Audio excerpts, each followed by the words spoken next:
صلاة تسبیح چې دی عزیزانو دا ډېر د ثوابو ډک لمونځ دی، د ثوابو ډک. حضرت اکرمه فرمایي وی عبدالله ابن عباس رضی الله عنهما روایت دی، دی وایي چې پیغمبر علیه السلام زما بابا عبدالله ابن عباس ته چې شویه جاغه شی مه وایه سیده تا ته وایم شی مه وایه خوله مه ښوره. نو عبدالله چې دی هغه د حضرت عباس زوی دی. حضرت عباس د پیغمبر علیه السلام اکا دی. یو ورځ پیغمبر علیه السلام مبارک ورته وایي وی ای عباس یا عباس یا عماه زما اکا زه و تا ته یو عطیه درکم، یو شی درکم، زه و تا ته یو خاص شی درکم او بیا ورته وایي چې زه تا ته یو لس خبرې در وښیم د لسو خبرو مالک دې کم که یا؟ قالو یا رسول الله او بالکل بالکل ولې نه؟ د الله رسول ورته وفرمایه زه تا ته څو خبرې در ښیم که دا خبرې تا خپلې کړې الله رب العزت په څه وکړي؟ وایي ذلک غفر الله لك ذنبک اوله و آخره. لس خبرې الله و تا ته در کوي. اولنۍ خبره دا ده چې الله رب العزت ستا ګناه معافوي. اولنۍ ګناه وي اخرنۍ ګناه وي، یعنې د پرون ګناه، د نن ګناه، د سبا ګناه. وقدیمه وحدیثه پخوانی ګناه او نوی ګناه. وخطأه وعمده په خطا کې در څه سوې ده ګناه او په قصد در څه سوې ده. وصغیره وکبیره کشنی ګناه ده لویه ګناه ده. وسره وعلانیته په پټه دې کړې ده په ښکاره دې کړې ده. 10 خصال دغه لس خبرې سولې. نو د الله رسول فرمایي زه تا ته یو لمونځ در ښیم ته راولاړ سه دغه لمونځ وکړه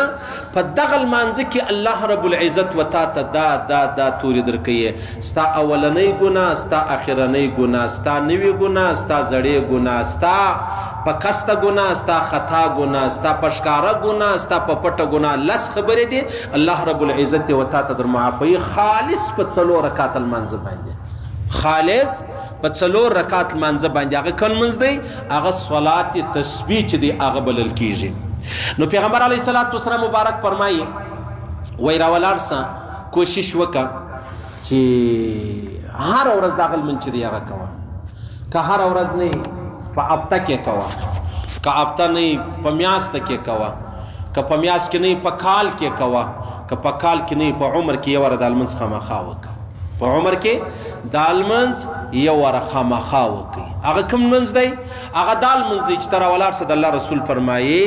صلات تسبیح د 4 رکعاتو نفلي لمانځه نیت وکړه. بس دا ووایه 4 رکعات لمونځ کوم صلات تسبیح الله اکبر و دې کړل. و د الله رسول فرمایي ته راولاړ سه په هر رکعات کې 85 واره دا تورې وایه چې سبحان الله والحمد لله ولا اله الا الله والله اکبر. سبحان الله والحمد لله ولا اله الا الله والله اکبر. په بل حدیث کې راځي ولا حول ولا قوه الا بالله. دا امر سره وایي پروا نه لري. په هر رکعت کې 85 واره دغه توري ووایه. په 4 رکعاتو کې 300 جوړیږي. د الله رسول فرمایي چې ستا څه ګناوې دي اول دي اخر دي پخوانی دي او ورستنی دي ښکاره دي پټ دي په خطا دي په قصد دي دا ټول ګناوې لوی دي کښنی الله رب العزت و تا ته در معافوي. 4 رکعاته نیت دې وتړئ. چې نیت دې وتړئ لاسونه پر نامه ونیسه. سبحانک اللهم ویل کیږي. سبحانک اللهم دې ویل. 2 طریقې دي هېڅ فرق نه لري. فرق نه لري. په اول رکعت کې چې تا سبحانک اللهم وویله اوس الحمدلله وایه نو راولاړ سه 15 واره دا تورې وایه سبحان الله والحمد لله ولا اله الا الله والله اکبر ولا حول ولا قوه الا بالله. څنګه بیا وایه په خوله یې شماره مه دا ګوتې داسې ونیسه دا ګوته کښې کاږه بیا ګوته کښې کاږه بیا ګوته کښې کاږه دا رقم به 15 پر راسي. دا 15 ولې اوس د رکوع څخه مخکې تا الحمدلله وویله قل هو الله دې مثلا وویله اوس رکوع له لا نه یې تللی چې رکوع له راځې بیا یې 10 واره ووایه. څنګه ووایه سبحان الله والحمد لله ولا اله الا الله والله اکبر ولا حول ولا قوه الا بالله العلي العظيم. دا څو سلو؟ دا 25 سلو. لس بیا په رکوع کې ووایه سبحان ربي العظیم مخکې که بعد کې پروا نه لري دا یې 15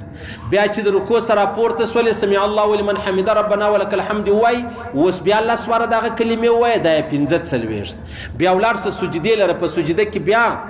لس وره دا کلمې وای دا یې 55 بیا چې د سجدې سره پورته سولې کښېنه بیا لس وره دا کلمې وای دا یې 15 بیا چې کله سجدې له ولاړې په دویمه سجده کې بیا لس وره دا کلمې وای دا یې څو دا 15 او 4 واره 15 سره یو ځای که څو جوړیږي 300 جوړیږي بله طریقه بیا دا ده چې د سبحانک اللهم ما بعد یې مه وایه چې کله تا الحمدلله و قرت وایي رکوع له رځې 15 وارې ووایه صحیح سلو بیا په رکوع کې بیا آلته چې کله ته پر دویمه سجده راپورته کېږې مثلا که تا په اول سر کې نه یې ویلې د سبحانک اللهم وروسته ته چې کله د دویمې سجدې سره راپورته کېږې ولاړېږه مه پر اول رکعت باندې کښېنه لس واره د هغه تورې ووایه سبحان الله والحمد لله ولا اله الا الله والله اکبر ولا حول ولا قوة الا بالله العلي العظیم دا دې وویل هېڅ پروا نه لري که په اول سر کې ووایه که په آخر کې ووایه هېڅ مشکل نشته بیا که چیرې دا شپېټه شوه ستاسو مثلا په اول رکعت کې ییر سول چیر سول په رکوع کې ووایه صحیح سو په رکوع کې ستاسو ییر سو په سجده کې ووایه په سجده کې ستاسو ییر سو په اول سجده کې ووایه هېڅ پروا نه لري هېڅ مشکل نشته هېڅ پریشانی نشته بیا که چیرې دا شپېټه سوله پر تا سجده سهوه چې د هغه واوښتله په سجده سهوه کې خو نو بیا چیش نشته بیا دغه تورې چې دغه نه ویل کېږي ولې څه 300 پرسلو که چیرې ستاسو هلته په لمانځه کې مخته پاته سوي وو بیا سجده سهوه پر تا راله اوس په یاد او په پلانۍ رکوع یا سجده یا ولاړه کې یا ناسته کې ما هغه کلمې نه وویلې بیا په سجده سهوه کې هم ویلی سي دا خبره مې سر خلاص سولو دا کوم ونسلو دا صلات تسبیح بلل کېږي اوس په دې کې خبره دا د عزیزانو چې اوله خبره دا ده په جومات سره یې مه کوئ په جومات سره مه کوئ یوازې کوئ په جومات پسې به ته چیرې ګرځې ته به چیرې ګرځې ته په جومات باندې وکې خامخا خلک پیدا کوې او بیا بله خبره دا د محمد رسول الله مبارک ښوولي دی هغه په جومات نه دي ښوولي که بعضې بزرګان بعضې علما یې کوي لیکن پیغمبر علیه السلام مبارک ښوولي نه دي صحیح سلو بیا بله خبره دا ده چې زړه دي غواړي چې ستا زړه غواړي سهار د اشراق لمونځ وسو د اشراق پر ټیمه سې ونسې بیا زه تر زواله د ماپښینه څه تر ماجګره چې لمونځ کېږي بیا ماښامه څه تر هغه پیشلمي و تا ته اجازه ده دغه لمونځ کوه عبدالله ابن عباس رضی الله عنهما به هر جمعه دغه لمونځ چې دی هغه کوئ هر جمعه یې دغه لمونځ چې دی هغه کوئ بیا په دې کې بله خبره دا د عزیزانو چې پیغمبر علیه الصلاة والسلام مبارک د دې انتهایی ډېر ثوابونه وښول ثوابونه څنګه ثوابونه د الله رسول فرمایي وایي که ته دغه 4 رکعته لمونځ وکې که ستا ګناوې دومره وي لکه د ریګ زرې لکه زموږ ته ریګ نه دی د بولدک سره واقع چمن پر ریګ باندې پروت دی دا شاته خو ریګ دی د ریګ څو ذرې دي خو یو الله یې شمارلی سي محمد رسول الله فرمایي د ابن ماجه حدیث دی که دومره ګناه هم ستا وه الله رب العزت یې در معافوي بیا د الله رسول فرمایي وایي که چیرې ستا ګناه دومره وه لکه د سمندر ځګ راواخله څو ځګ یې دی یو الله په خبر دی دا د طبرانی حدیث دی پیغمبر علیه السلام مبارک فرمایي په دا 4 رکعاتو لمانځه د صلات تسبیح الله رب العزت و تعالی در معافوي بیا د مصنف عبدالرزاق کس بیا مطلب په کې دا روایت دی که دومره ګناوې تا کړې وې لکه د اسمان ستوري د اسمان څو ستوري دي یو الله په خبر دی په تعداد باندې د الله رسول فرمایي چې ته دا 4 رکعات لمونځ وکې الله رب العزت و تعالی دا ګناه چې ده هغه در معافی که تا دومره ګناه کړې وله او بیا د الله رسول فرمایي مصنف عبدالرزاق بل روایت را نقل کړی که ستا دومره ګناه وي لکه د دې دنیا ورځې دنیا الله کله پیدا کړې ده الله په خبر دی کله الله رب العزت د دنیا پناه کوي الله په خبر دی په مابینځ کې څو ورځې راغلي د کال څو ورځې دي د 100 کالو څو دي د زرو څو دي د 100 څو دي د الله رسول فرمایي که ستا دومره ګناه وه الله رب العزت و تعالی در معافوي او بیا د الله رسول فرمایي د ابو داود حدیث دا دی که تا دومره ګناه کړې وه لکه پر دې روی زمین انسانان څو انسانان دي یا په الحاله څو انسانان دي یا لا اول ورځ د آدم علیه السلام سیونه چې تر اخري ورځ پورې څو انسانان دي چې دومره ګناه هم تا کړی یې الله رب العزت په دغه لمانځه باندې ستا ګناه چې دغه در معافوي اوس به یو سړی حریان سي هغه بل حدیث کې بیا راځي پیغمبر اسلام مبارک د اکاز یو د جعفر رضی الله تعالی عنہ حبشې لتللی په واپسی کې رالی ډېر پر پیغمبر علیه السلام ګران و ډېر پر ګران د حضرت علی کرم الله وجهه ورور نو چې رالی پیغمبر علیه السلام د غېږ روغبړو سره وکړي پر تندي باندې مچ کوي هغه ته بیا دا خبره وکړه ول یو داسې ناولده شی درکم یو زبردست شی درکم یو ښه تحفه درکم یو اعلی تحفه درکم هغه ول و بیا یې دا لمونځ ور وشو چې دغه 4 رکعاته لمونځ خامخا وکړه په ژوند کې یو واره دی لس واره دی چې څومره دي په وصف رایې او عجبه خبره دا د علما فرمایي وایي د مصیبت څخه د خلاصون خو شان ډېر سته دعا سته زارۍ سته خواستې سته صدقه سته هر څه سته وایي چې دا له مصیبت د خلاصون څومره لویه ذریعه ده په بل شي کې موږ هغومره د مصیبت څخه خلاصون نه دی لیدلی لکه دغه صلات تشفیع کې چې څومره د مصیبت څخه د خلاصون لاره چې د هغه سته اوس به دا لمونځ کوو اوس به سړی وایي چې دونه ګناوې سړی وکړي او بیا الله رب العزت په 4 رکعات ور معافوي ګورې که دا خبره له ما سره تعلق لري الله تا سره لري نو نشي کېدلی که دا خبره د الله سره تعلق لري الله ته ګرانه ده دا خبره یا پر الله باندې بار ده دا خبره یا الله رب العزت ته زور غواړي دا خبره یا الله رب العزت په دې خبره باندې مطلب د الله لوی کمیږي یا په دې خبره د الله رب العزت په خدای کې کمی راځي یا نو بیا څه مشکل دی دا لمر څو رڼا ورکوي وګر کائنات ورکوي او وګر کای المر خو دا نه وي چې پلانې چې زرونه نور کوم ولې وای زما تر وس وتلې ده نو چې المر دانش کوي چې مخلوق دی نو الله جل جلاله به څنګه بیا په دې کې لویه بنیادي خبره د اخلاص الله په خاطر د الله په خاطر یا الله زه دا لمونځ کوم تا فرمایلی دي ته زما ګناوې را معاف کړه یا الله دا چې څه ګناوې د الله رسول ښوولي که ستا دومره ګناه وه دومره وه الله یې معافوي یا الله زما ګناوې تر دې لا ډېرې زیاتې دي او زه الله ته د غمره امید لرم الله رب العزت په ما ته معافي وکړي د صلات تسبیح مانځي مې سر خلاص خامخا یې وکړي په ژوند کې یو واره خامخا سړی وکړي او بیا دا خبره نه ده چې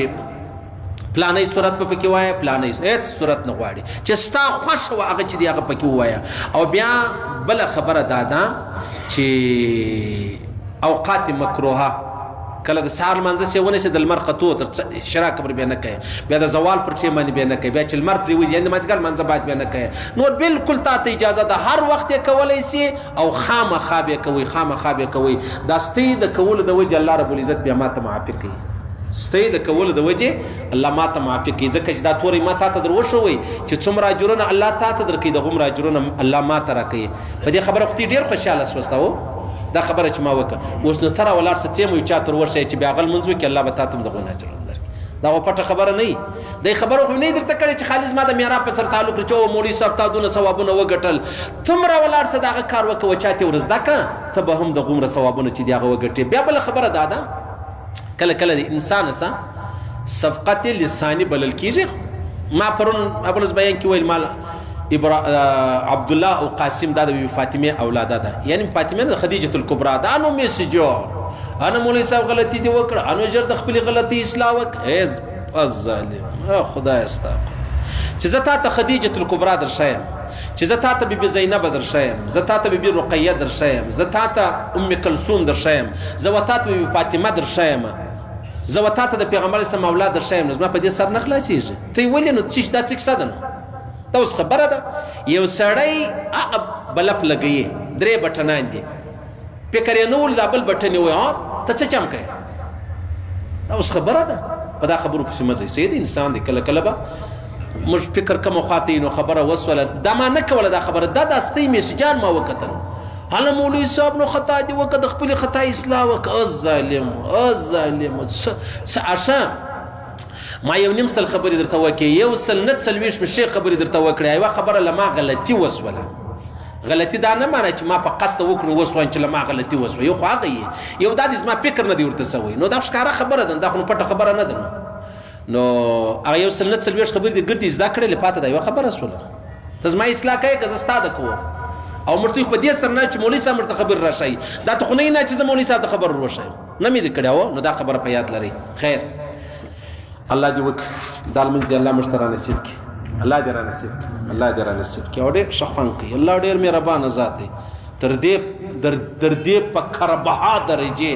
لا هم الله مهربانه دي چې ما ته تر دې ډېر ګناه وکړه بل الله موږ معاف کړي. الله ته څه زور غواړي؟ الله مشتز الله د الله رسول فرمای اول اسمان ته الله په نیمه شپه راشي تهجد پر ټیم مکه ونه د ورځې ته کمی ګناه وکړه تم چاته مو وایي زم نور ته وایي الله څه وایي تم چاته مو وایي زم چاته راس معافي خو غواړه د ورځې الله سم ته نیولې د شپې چې کمی ګناه وکړه تا چې کم تاج کوي تا چې کرم بوټ کوي تا چې هغه پتی متي کوله ګوره زم چاته نه تم مو وایي راس معافي وغواړه نو کنه نو هغه انسانان هغه بدبختی ته راووتو. زه اوس په دا نتیجه ورسېدلم دا نه انسانان نه دي د بل په ښځې خوا بدېږي په خپله ښځې خوا نه بدېږي د بل چا ښځه د یو باټلۍ اوبه یا اخیستې دی موټر دروي د دې ښځې سره باټلۍ راخلي کوره پرې ورسره رسوي که د ده مور و یا خور و یا لور و یا کور و هغې سره نه کوي ویس په خپلې ویس په دې منافقت مې سر خلاصېږي ښه مې سر په خلاصولو. او بله خبره دا د موږ ټول د بل د آخرت غم اخیستی یو زه ستا د آخرت غم اخیستی یم خپل آخرت رسیر دی دا زموږ لوی منافقت دی. په دا دوو خبرو کې زم کوشش کوم چې زه د بل د ښځې د بل د کونډې د بل د یتیم څومره خیال ساتم باید د خپل یتیم کونډې مو وساتم. صحیح چلو نو دا خو بیا علیحده اوس پیشین سو چې خلک وروره په ښځه ډېر خوا بده یي په خپله خور هم دغونه خوا بده یي په مور هم دغونه خوا بده یي که پرېږدی ځه یو کوچنی بچی د کوچیانو را روانه ده چې وټه نه دي په پښو به ځای کوچني ویډیو جوړه کړي ورته وګوره انسانانو په ډېرو حجو په ډېرو عمرو یې سر نه سره ورځي الظالم د دې چوټو زما د حج سره څه کار دی د دې چوټو زما د عمرې سره څه کار دی خو ته وکه خو ته مسلمان یې ته کافر نه یې که پر ما پیټ شو زه بیا کوم ته ولې دا پیغور کوي چې په ډېرو لمنځو نه ده ته ولې دا خبره کوي چې په ډېرو حجو په ډېرو عمرو نه ده راسئ ودې ته چوټ ورواخئ دا ته ولې ماته راشئ دا الله خو موږ ته الله او رسول الله ښوولې ده نو ته خالي ولاړې ویډیو دې جوړه که تا ولې ویډیو جوړول بیا راولاړ شې د شل روپۍ چپلکې دې راواخېستې بیا ورته ګورې ورته کښېنستې ور په پښو کوې کښنۍ نانۍ ده کښنۍ نانۍ ده ستا په کور کې کښنۍ نانیانې دي هغه تا څه به کړي دي دا منافقت ته موږ را رسېدلي یو د بل په ښځه چې موږ څومره خوا بده وو څومره خدمت یې کوو څومره منډه ترنډه ورسره کوو د خپلې سره هغومره نه کوو او د بل د آخرت چې موږ څونه غم کوو د خپل آخرت هغونه غم نه کوو. الله دې موږ توفیق راکړي.